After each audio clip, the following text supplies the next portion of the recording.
The LA Clippers continue to struggle, and it would be another struggle on Tuesday night against the Philadelphia 76ers.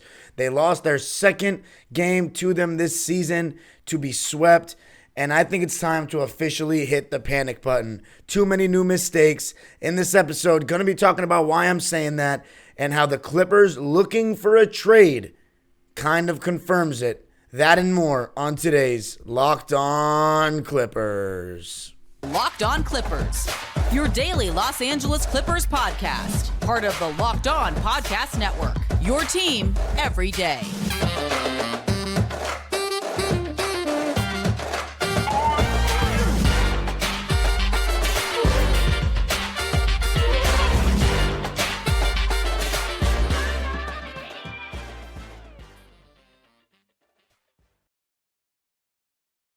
Yes, sir. You are locking in with the Clips. Thank you for making Locked On Clippers the first listen of your day, your team every day. Today's episode is brought to you by BetOnline. BetOnline is where the game starts and where you can place all your bets on all sports. I'm your host, Darian Vaziri, in my 18th season as a Clipper fan. You can also follow me on Twitter, Instagram, and Facebook at Dime Dropper Pod, and of course subscribe to my own YouTube channel, Dime Dropper, where a vlog of the Clippers-Sixers game will be up so you can see what it was like inside the arena.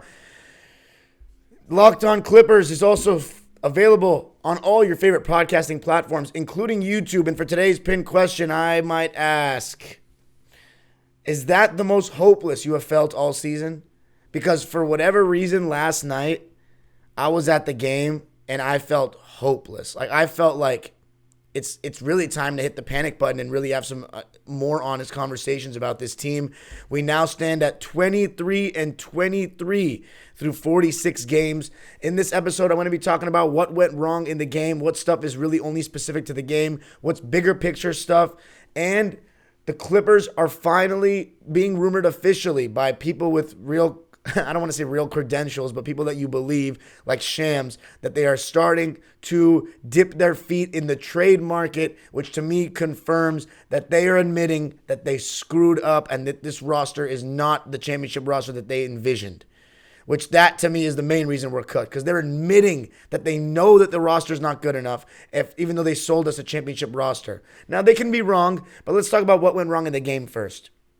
So, thankfully for the Clippers, they got Marcus Morris and Paul George back. Still no Luke Kennard, and no John Wall, who's going to be out for a couple more weeks. But thankfully, at Paul George back, he entered the starting lineup alongside Marcus Morris, Terrence Mann, Kawhi Leonard, and Ivica Zubac. That was the first time where you'd seen those guys start with each other ever. And by the way, first thing I always look at when you watch a game, defense. How are the teams going to defend certain pick and roll actions? Both teams had the same strategy. They were going to switch 1 through 4, and then their center, Ivica Zubac and Joel Embiid, were going to go drop coverage. In the beginning of the game, Harden and Harden and Terrence Mann were matched up against one another. PG and DeAnthony Melton were matched up against one another. Tobias Harris was guarding Marcus Morris Sr. Kawhi was guarding Tobias Harris, and PJ Tucker was guarding Kawhi Leonard. What I found interesting, though, was that after Joel Embiid made one mid-range shot over Ivica Zubac, the Clippers then switched Marcus Morris onto Joel Embiid, and the reason why I think they did that is to take away the pick and pop, the pick and roll, the lethal pick and roll with James Harden and Joel Embiid that is becoming Murray and Jokic levels of dangerous and unguardable. The Clippers struggled with it immensely in both games, and thankfully they don't have to play the Sixers again for the rest of the season, because that pick and pop is very hard to guard.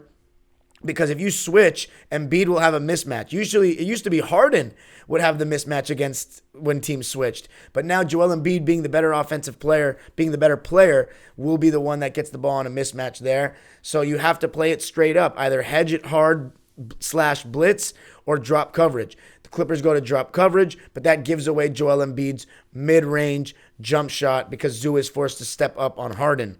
So when the Clippers switched and went with senior guarding Embiid to take away that pick and pop and put Zubac on a PJ Tucker, what they started doing was they started putting Terrence Mann in the pick and roll. And on 3 straight possessions where they did that, they got successful offense. One, PJ Tucker got a wide open left corner three. This is in the first quarter, by the way. PJ Tucker got a left corner three. DeAnthony Melton got a right corner three. And then Embiid got an offensive rebound on Terrence and put it back up and in. Thankfully for the Clippers, a bright spot. Paul George came out of the gates flying, was looking good early, made his first 3 shots, one on a mid-range with Embiid in drop coverage, another one on a 3 with Embiid in drop coverage, and then a mid-post touch where he drove and dunked by DeAnthony Melton. And at 5:15 in the first quarter, Paul George came out of the game. But I will say part of the reason why the Clippers started out a little slow, and again, we keep talking about these first half starts, especially the second quarter for the Clippers, have been very problematic. The phrase this season has been give no quarter, but championship teams don't struggle to play 4 quarters of consistent basketball this much. It feels nearly impossible for them. And a lot of it is because, for whatever reason, the Clippers don't start out making shots to begin games. I mean, in the first quarter, I counted 7 easy looks that they missed. Marcus Morris, 2 wide open threes were both short. On the second one, he didn't even get back on defense, and his man that contested scored on him, or scored in transition. Paul George honestly could have done a better job getting back there too. Kawhi missed his first 2 shots in the paint. Terrence missed 2 open threes, and Norman Powell missed an open 3. Ivica Zubac came out of the game late in that first quarter and was replaced by Nicholas Batum. Marcus Morris was replaced by Robert Covington, and Terrence was replaced by Reggie. So in the first half, the Clippers played with Reggie coming off the bench, Robert Covington coming off the bench, Nicholas Batum coming off the bench, and Norman Powell. So those 4 guys came in. Joel Embiid had 13 points in the first quarter. He was doing everything, scoring down low, taking advantage of mismatches, hitting that pick and pop jumper. And I think one thing that was kind of impressive by Philly, they're even a slower paced team than the Clippers. They're bottom 6 in pace in the league, but they were really doing a good job of pushing pace off of misses.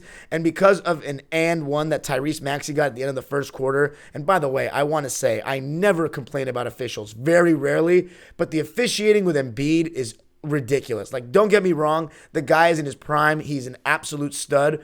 But Harden, Embiid, and Maxey get calls when people put hands on them on the drive that Kawhi and Paul, mainly Paul, Kawhi actually gets a good whistle. Paul was not getting. I had a vantage point behind the basket of guys getting hands put on them when they were driving, and Paul George gets nothing. Norman Powell a couple times got handshaked by Embiid and nothing. That's what's annoying, is Embiid gets every call, and then when he starts getting aggressive, he doesn't get any bad calls called against him. The one bad call that was called against him, they challenged and overturned late in the game.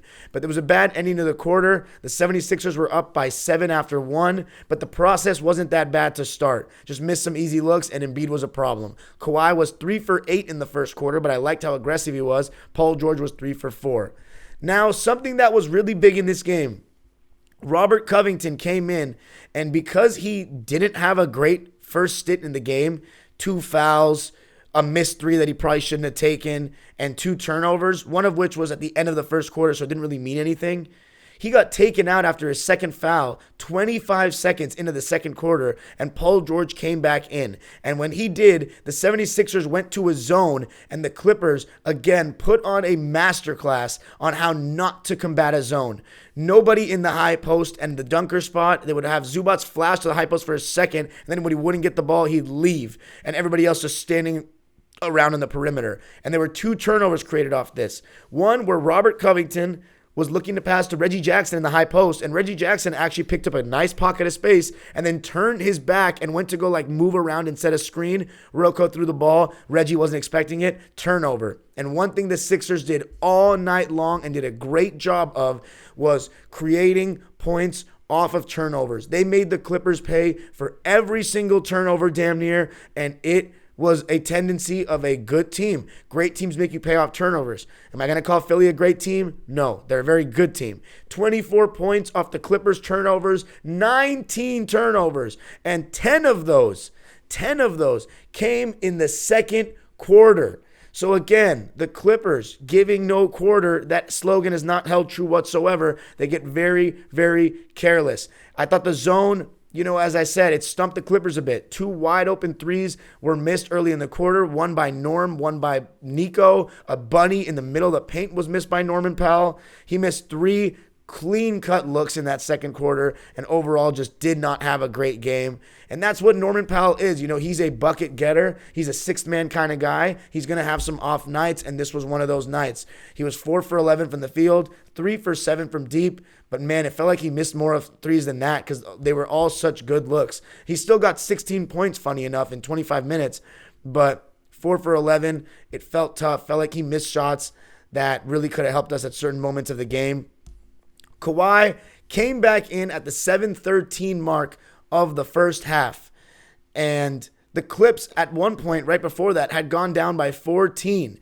You know, they were struggling to break that zone. PG telegraphed a pass that was stolen in the zone. Shake Milton made it a 10-point lead, and that 10-point lead was extended to 14. But thankfully, the Clippers responded with a 9-0 run, 7 points coming from Reggie Jackson, who actually had a really solid stint there in that second quarter. But the Sixers did a really good job of scoring off of turnovers almost every time. And the Clippers really struggled to make big momentum plays. It feels like the Clippers, they really are struggling this season to get big runs going, which is something that they've done such a great job of the last 2 years. You know, when the score was 46-41, an offensive rebound was given up by Zubac against PJ Tucker, and Marcus Morris Sr. was not ready to switch on a screen, and it led to Embiid free throws. And then after that, Paul George and Kawhi each lost the ball, and the Clippers conceded 5 points off those turnovers. And after that, they started going zone 2 to try to combat the Embiid pick and roll and not let them get to it. But PG sat out the final 2 minutes and 40 seconds of the half. I think that's only because he was on a minutes restriction. Usually he would play the entire second quarter if he's sitting out the last 4 or 5 minutes of the first quarter. But one thing I thought was causing a lot of turnovers for the Clippers in that second quarter was Joel Embiid wasn't even guarding Ivica Zubac. He was literally roaming on defense like outside of the paint. And James Harden or whoever was in the weak side corner would come just take Zubac just so he wouldn't be alone under the basket. And the Clippers did not do a good enough job of reversing the ball and swinging it side to side and getting the Philadelphia 76ers to work and close out. It was just way too easy for them. And when the ball sticks like that, then it's very easy to defend. Joel Embiid, 28 points at halftime. And Kawhi Leonard, he only shot 2 shots in the second quarter, and he played 7 minutes and 13 seconds.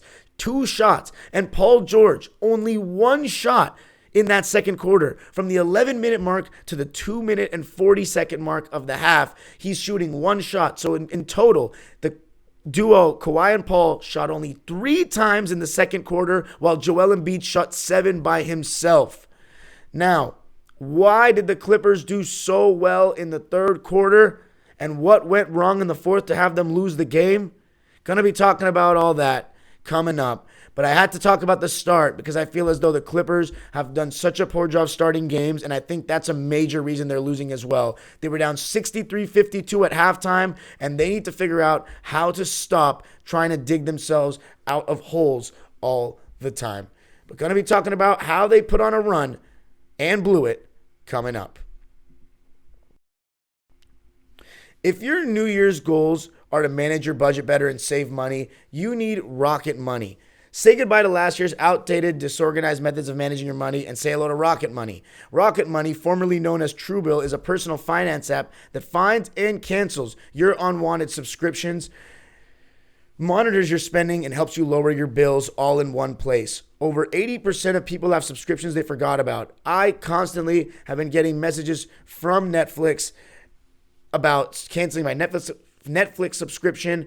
I don't even know if I remember my password. Rocket Money will quickly and easily identify your subscriptions for you so you can stop paying for the ones you don't want. Rocket Money makes canceling subscriptions as easy as a click of a button. Stop throwing your money away. Cancel unwanted subscriptions and manage your expenses the easy way by going to rocketmoney.com/lockedonnba. That's rocketmoney.com/lockedonnba. rocketmoney.com/lockedonnba. All right, let's get into the third quarter, the only quarter in which the Clippers won, and I thought you saw an interesting change in defensive strategy from us. I thought what's funny was they mixed in defenses, and I want to give a shout out to one of the Clipper Twitter fans, Trent Maddox, who hosts a space after each game. And he has a decent point where he says the Clippers, when they defend pick and rolls with Zubats, they only guard them the same way in drop coverage every time, and every team knows they're going to do that. And a lot of teams in the regular season, they do have a strategy going into a night on how they're going to guard certain pick and rolls with certain guys and don't switch that up. I agree with that point. But he makes a decent point about occasionally switching it up on a possession or quarter-by-quarter basis. Sometimes throwing a blitz in there, sometimes hedging hard and worrying about the rotations, sometimes drop coverage, sometimes switch, sometimes zone. And in the third quarter, you saw a little bit of that. You saw some possessions in man-to-man and some possessions in zone. And I thought one thing that was a really interesting approach was they put Ivica Zubats in the corner of the zone. Usually your center always plays in the middle of your zone, but they put him in the corner and had Kawhi or Paul playing in the middle, which I thought was an interesting strategy, maybe to have Zubats on that backline help for extra rim protection, as opposed to getting him guarding one-on-one against Embiid. But also when the Clippers were in man, Zubats would guard PJ Tucker because he knows that PJ Tucker, he's only going to just sit there in the corner and shoot if he's not setting a screen. And then they'd have with Terrence Sr. guarding Embiid and ready to double if he made a move. And it honestly was working. And the Sixers offense started getting stagnant and they didn't even really know what to do. They also just started missing shots. DeAnthony Melton missed some open shots, but somebody who was not missing open shots and hit 4 or 5 really hard shots at least is one of my favorite Clippers of the last 7 years, Tobias Harris. He really was playing with a little extra oomph. He had 20 points in the game on a spectacular 8 for 12 from the field. Most of those points came in the first 3 quarters as classic Tobias Harris. 66% from the field for him and 50% from deep.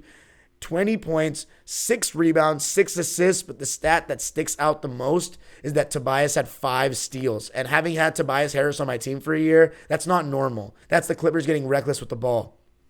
So that's one thing. Tobias had a good game, but it didn't really matter in the third quarter because the Clips were getting stopped and Kawhi Leonard started getting off. 14 points in the third for him on 5 for 7 shooting. He had 2 one-dribble pull-ups after a couple of jab steps that were so beautiful, and he shot it with a quick release that you saw. When there's a moment in Kawhi Leonard's game, in games at times, I should say, not a moment every time, but there are moments in games when he's feeling it, where you can just tell from his body language. And the way he was releasing those shots, he was feeling himself. 5 for 7 in the quarter, 14 points, and obviously it all starts with the Clippers getting some stops. I also thought they did a better job of getting Ivica Zubats going in that third quarter on the offensive end. Zoo had 2 lefty jump hooks. We're starting to see a lefty jump hook come in. Again, if you have a guy that can hit jump hooks with both hands, that's a luxury that people do not even understand. But Ivica Zubats, we'll see if the Clippers empower him that way. We'll see. It was a little bit more in that third quarter. And I also thought Terrence Mann and PG did such a great job of pushing the ball on misses in that third quarter. When the Clippers start to get stops and they start to push the pace a little bit with guys like Terrence and Paul, it's so much just more exciting. The run's coming. They get open shots in transition. But it all starts with getting stops. Paul George came out for his rest at the 4-minute and 54-second mark of the third quarter, which means that Kawhi Leonard would play the entire third quarter. The Clips took the lead after trailing by as many as 14, 79-78 after a Zoo jump hook, and actually led by 4 in the game. But 4 would end up being their biggest lead of the night because the Sixers, they just didn't really go away. What I found really interesting, though, and this is a questionable decision that we got to talk about, is Moses Brown hadn't played in the game at all. And then all of a sudden, he came in with 2 minutes and 52 seconds left in the third quarter, which meant that Robert Covington didn't play the rest of the game.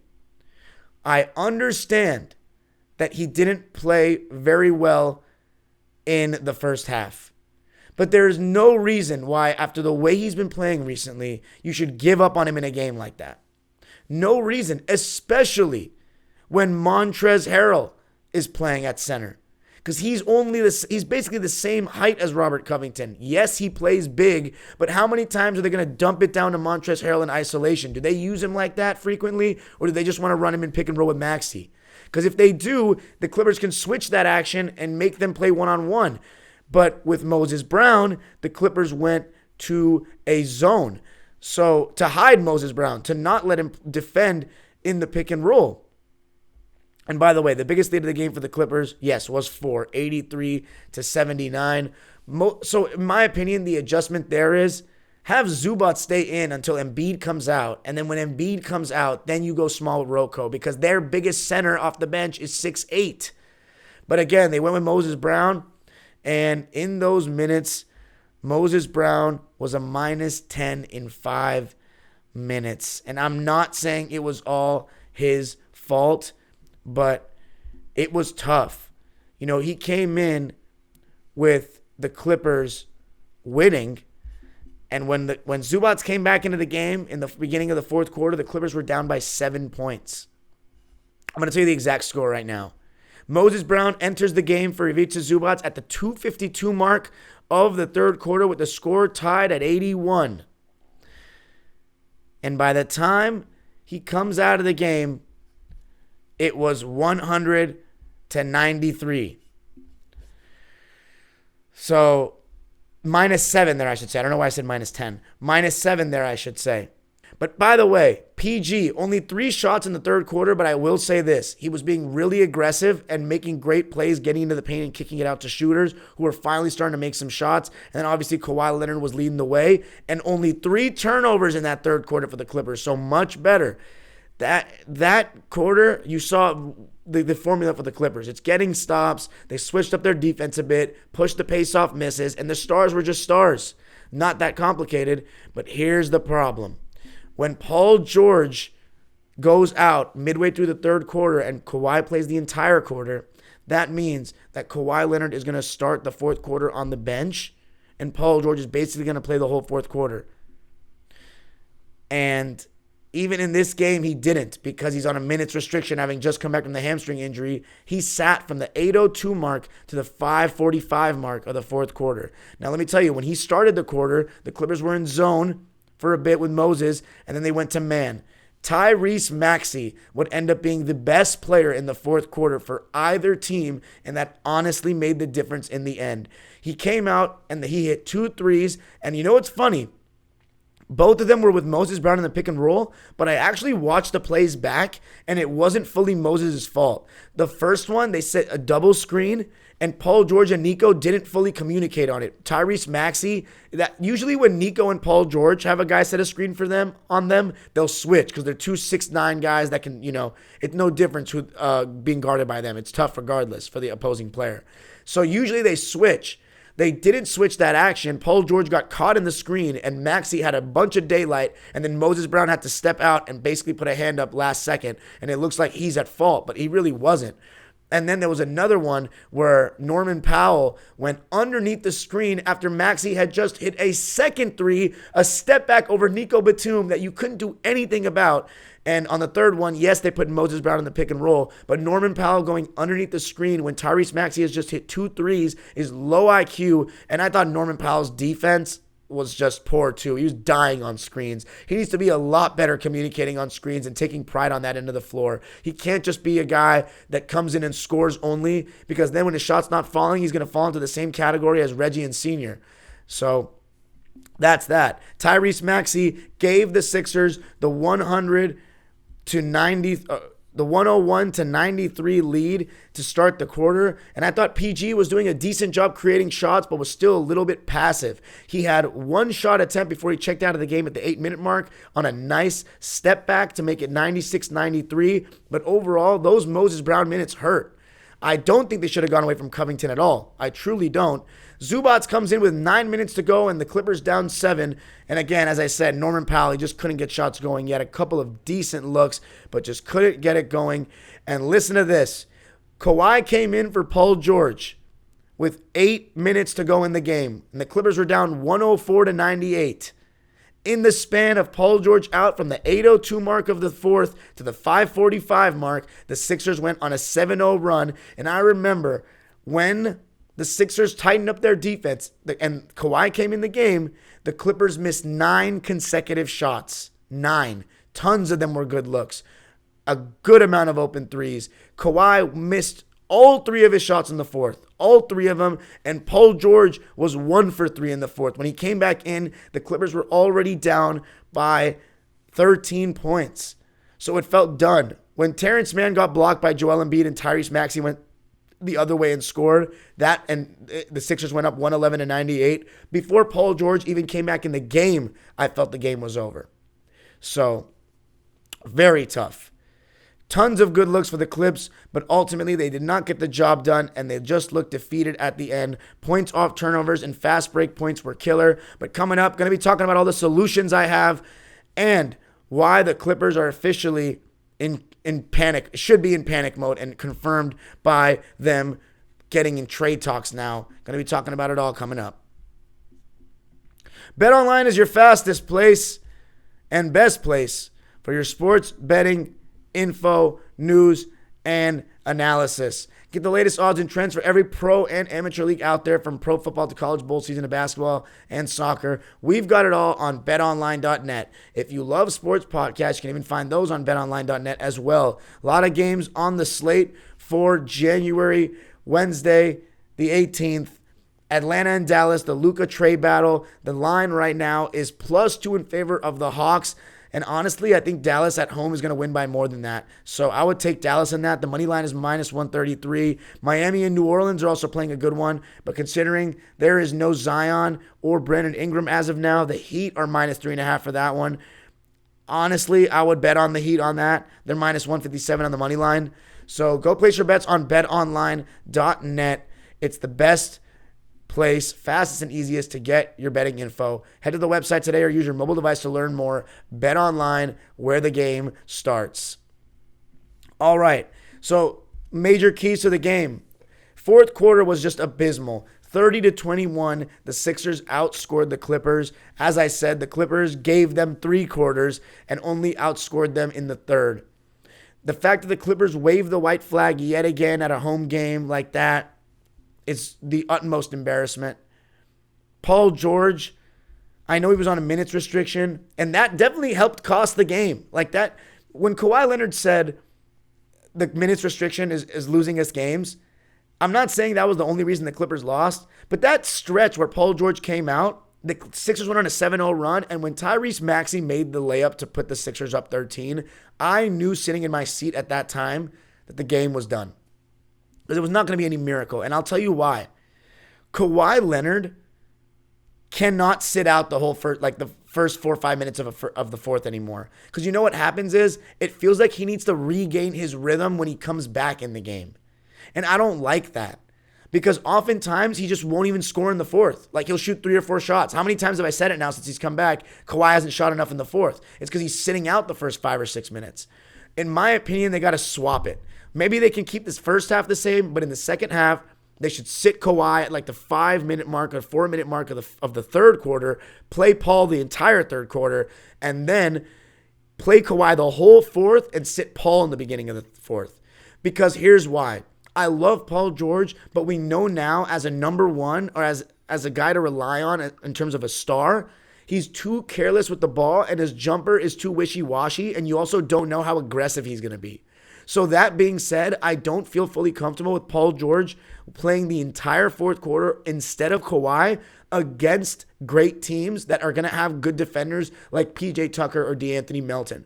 I don't feel confident. I want Kawhi playing the entire fourth quarter so he's hot and dominating. Because ultimately, he's the one that makes us a championship team. I've said that from the start. He's the one that makes us a championship team and gives us that edge. And right now, Kawhi is looking like the best player on the team right now. I mean, in this game, 10 for 20 from the field, 36 minutes of play, 2 for 6 from deep. So, you could have wished he made one more there.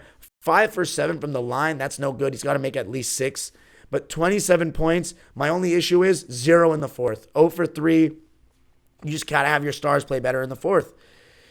Paul George, though, only shot 11 times. He only played 29 minutes, which is the obvious minutes restriction. 13 points, 8 boards, 4 assists. Thought he was great in the third quarter and the first quarter, but second and fourth, not really. Very, very not aggressive. 11 shots is not enough. 5 for 11 for him. How many times have we talked about Paul George not shooting enough, even when he's healthy?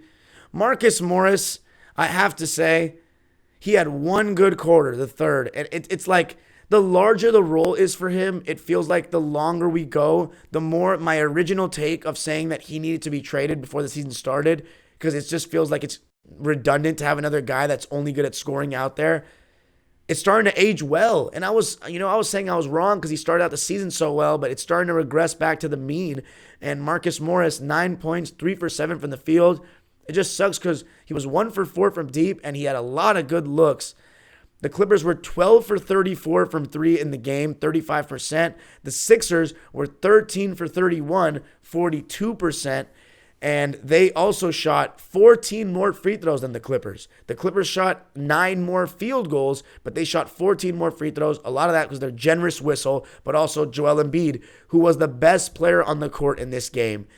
He scored 41 points, had 9 boards, 3 assists, 2 blocks, 12 for 22 from the field in 33 minutes, 2 for 5 from deep, 15 of 18 from the foul line, and he was just the best player on the court for the second game against us. So that's some reflection that needs to be done by our players. Ivica Zubac's 12 points, 9 rebounds on 5 of 7 shooting. I don't think he was that bad at all. I think he was just put in uncomfortable situations in the pick and roll. Terrence Mann missed his threes. He was 2 for 6 from deep. His 2 came in the second quarter. But he played a really good third quarter, and I don't think he's the issue. Could have guarded some pick and rolls a little bit better against Harden, in my opinion. But 12 points, 4 rebounds, 4 assists on 5 for 10 shooting for him. Nico Batum. Again, there's no reason why Marcus Morris needs to be playing more than Nico.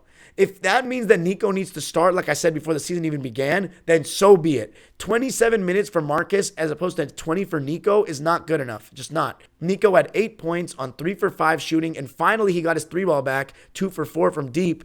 But I really just don't agree with Senior playing more because, again, it's one-dimensional. Nico actually moves without the ball. Nico's actually really good defensively in the point of attack. Nico's doesn't stick with the ball. He moves it quicker. Just a lot of different things. He's a higher IQ player. Robert Covington, 7 minutes, 0 points. Unbelievable that he only played that little. Norman Powell, 16 points on 4 for 11. Moses Brown, 4 points, 3 rebounds in 9 minutes. His plus-minus was actually -1. I think that's because he came in garbage time and evened it out.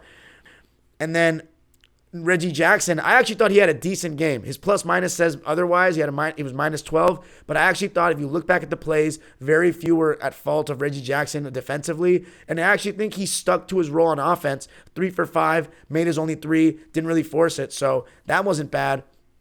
But the reason why I say it's time to hit the panic button is because as of Wednesday, Shams Charania is reporting the Clippers are looking to make a move for a lead guard and a backup big. Now, backup big, we've been talking about since the beginning. That's fine, especially if it's either Reggie, John Wall, or Marcus Morris going out the door, even though I'd be sad to see Reggie and Senior leave because they're, sentimentally, they mean a lot to this franchise and what they've done. But in terms of basketball and looking at the championship picture, I wouldn't care because right now they're not going to contribute to this team to win the championship in my eyes. And then I just hope it doesn't mean trading Terrence Mann. If it does, oh my God, I don't even want to put that into words. But the point is, I think it's time to hit the panic button for the Clippers in the sense that this is the front office admitting that they failed, that they went wrong. They probably shouldn't have gone John Wall. And that's why I don't think we need a lead guard. You've seen Terrence Mann play the last couple of games. What makes you think the Clippers need a lead guard? Who are you going to go get that's better? Like a Fred VanVleet or something who's having a tough season? I mean, I really like Fred VanVleet. He's a proven champ. And, the Clippers have been having a habit of taking Toronto's champions. But I think the backup big and trimming off some of the dead weight, honestly, may be better. I really just don't know what to say because the Clippers now play Utah on Wednesday night, and Kawhi and Paul George are not going to play very likely. Paul George already said he's out. And that's what goes back to my point from a couple episodes ago.